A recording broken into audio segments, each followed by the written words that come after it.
je sors mon téléphone, tête un peu dans le cul comme ça, tac. J'enlève le son de mon téléphone et je scrolle un peu les réseaux, TikTok en l'occurrence. J'ai une musique dans ma tête, c'est quand t'as un peu la tête dans le cul comme ça, souvent t'as une musique dans la tête. Et là je me dis, ce serait ouf que une musique qui était dans ma tête, donc à l'extérieur, qui corresponde aux images que je suis en train de voir. Et je passe au prochain contenu, et là je fais, ce serait encore plus ouf que la musique que j'entendais extérieure, elle continue à correspondre avec ce que je viens de faire, donc le contenu d'avant et celui d'après. Bonjour, c'est Mathias, c'est pour Opendo.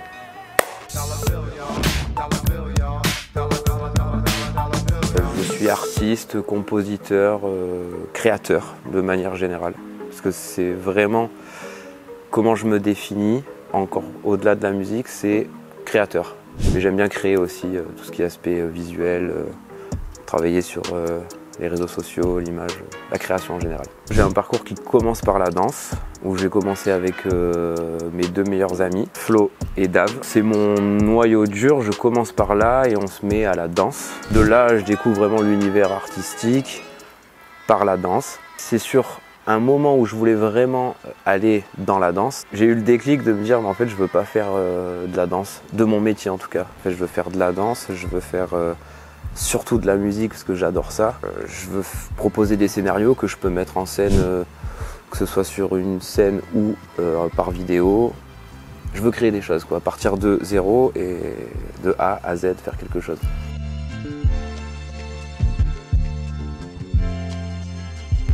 Quand j'étais dans ce centre de formation de danse, je me suis rendu compte que j'étais pas mal à la ramasse quand même, techniquement du moins.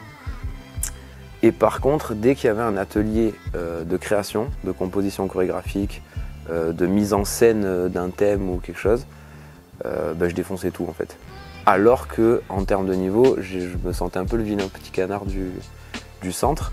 Et du coup, j'ai ce truc-là de me dire, putain, je me sens le vilain petit canard et pourtant, dès que je sors de ces ateliers, les profs, les élèves et tout, ils venaient tous me féliciter et tout.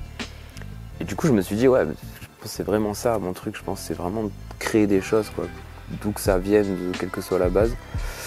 Et là, j'ai eu ce truc-là et je me suis dit, je rentre en France et je vais me mettre à ouvrir mon ordi, travailler un instrument, machin, et je vais créer des choses.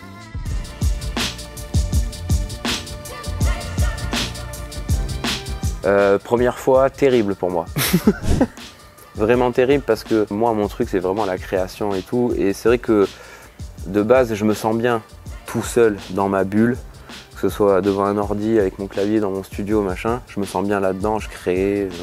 Et j'étais pas à la base musicien, j'étais pas chanteur. Donc ce cap qu'il a fallu passer pour le proposer en live devant un public, ça a été dur. Et j'ai mis vraiment du temps, plus d'un an, voire deux, je dirais, avant de me sentir vraiment bien à proposer ça, quoi.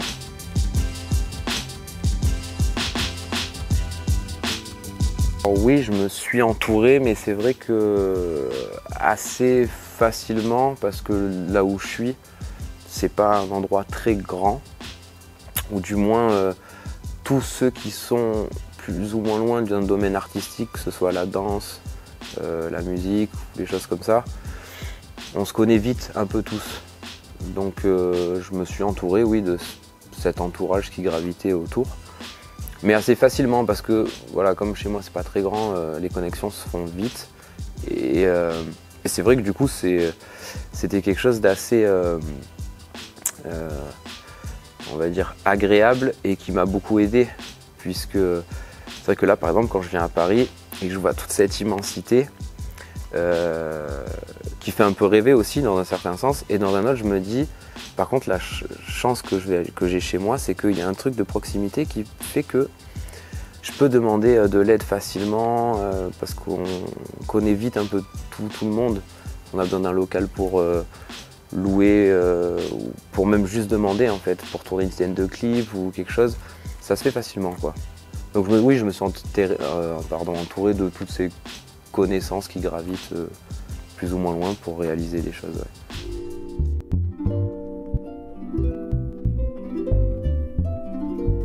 Et ben en fait, donc une fois que je suis parti dans ce schéma de vivre de la musique, je me suis retrouvé avec double travail, c'est-à-dire faire des prestats de bars, de restos, de plages pour voilà, faire du live. Et à côté, le taf de la création, l'univers créatif, comment je le défends.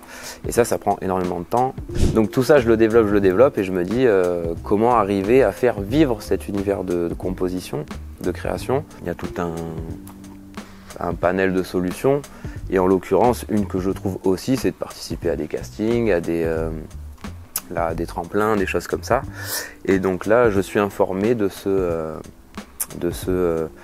casting dans un label filière Universal qui cherche justement de la composition, des trucs. Et là, je me dis, parfait.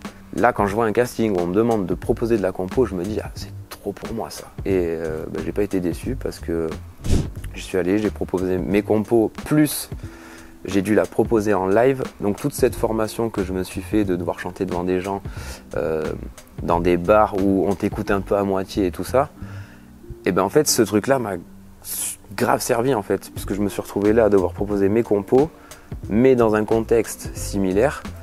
Et ben, du coup ça a matché et donc j'ai été gagnant de ce concours et donc j'ai signé dans un label qui s'appelle Aldam Productions, une filière de Universal.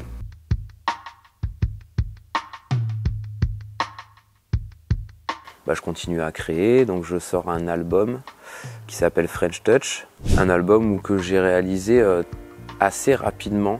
Je me suis enfermé, je crois, pendant 2 mois et demi et j'ai fait que ça. En fait, ça m'a fait quand même une douleur quand je perds une équipe qui me suivait parce que travailler seul, c'est compliqué quand même, je trouve. Surtout sur un monde aussi vaste, avec autant de branches qu'est l'industrie de la musique.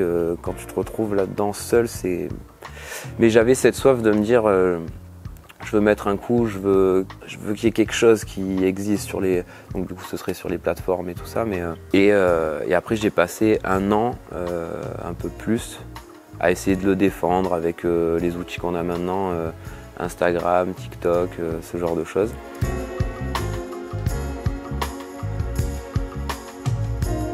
Le tout dernier projet que j'ai réalisé, qui est un single et un concept de clip, dont je suis vraiment très satisfait, parce que je crois que j'ai jamais eu autant confiance dans un projet. Je remercie, on l'appelle comme on veut, Dieu, la vie, la source, d'avoir qu'on m'ait donné cette idée et d'avoir la volonté de la réaliser. Je crois qu'il y a beaucoup d'artistes qui rêveraient de ça, et moi aussi, d'avoir un projet dans lequel on trouve une idée novatrice qui n'est jamais faite et d'avoir tous les outils pour pouvoir le réaliser. On est un dimanche après-midi avec ma copine, lendemain de cuite total. Donc ça part en Netflix et sieste. Et moi, je me réveille un peu avant elle. Je sors mon téléphone, tête un peu dans le cul, comme ça, tac. Hop, et elle dort encore à côté, donc j'enlève le son de mon téléphone. Et je scrolle un peu les réseaux, TikTok en l'occurrence. Et je zappe comme ça, et j'ai une musique dans ma tête. C'est quand t'as un peu la tête dans le cul comme ça, souvent t'as une musique dans la tête. Et là, je me dis, ce serait ouf que une musique qui était dans ma tête, donc à l'extérieur, qui corresponde aux images que je suis en train de voir. Et voilà, je me dis ça et je passe au prochain contenu.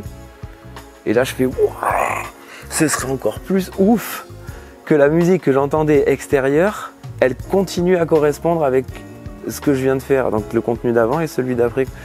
Et là, je commence à me lever dans l'appartement. Et je réfléchis comme ça, je réfléchis. Je commençais à me demander si c'était pas réalisable ce que je venais de vivre. Et à un moment donné, ma copine elle se réveille, elle me dit, mais qu'est-ce que tu fais? J'étais comme ça, je dis, attends, j'ai une idée, je crois que j'ai une idée. Et après, voilà comment m'est venue l'idée. C'est juste de regarder les réseaux sociaux sans le son et en m'imaginant une musique, mais sans le vouloir en plus. C'était voilà comment m'est venue l'idée.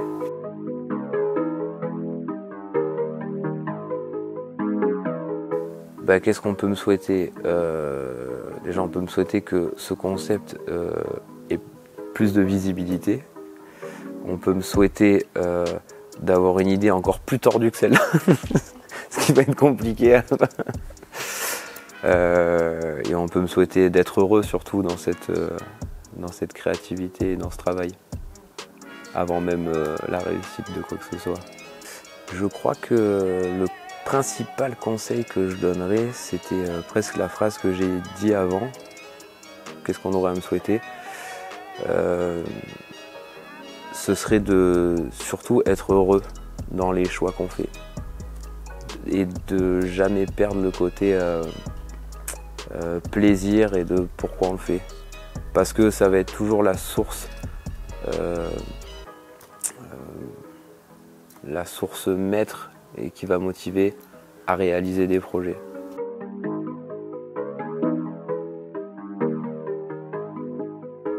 Moi j'aime bien dire priorité aux priorités.